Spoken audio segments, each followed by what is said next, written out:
বন্ধুরা, আজকে তোমাদের জন্য গল্পের আসরে থাকছে গোপাল ভাঁড়ের ছলের কোনো অভাব হয় না। মহারাজ কৃষ্ণচন্দ্র গোপালকে দিয়ে অনেক কাজ করাতেন। এমন একটি কাজে গোপালকে চূর্ণী গায়ে পাঠিয়েছিলেন। 3 দিন বাদে ফিরলে মহারাজ বললেন, তোমার জন্যে খুবই চিন্তা হচ্ছিল গোপাল, তোমার এত সময় লাগলো কেন? গোপাল বলল, মহারাজ, যাওয়ার দিন খুব বৃষ্টি হয়েছিল, রাস্তা এত পিছল ছিল যে 2 পা এগোলে 3 পা পিছিয়ে যাচ্ছিলাম।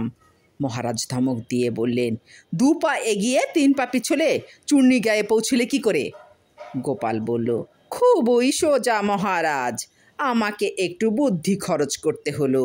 যখন দেখলাম 2 পা এগোলে 3 পা পিছিয়ে যাচ্ছি, তখন রাজবাড়ির দিকে মুখ করে হাঁটতে লাগলাম।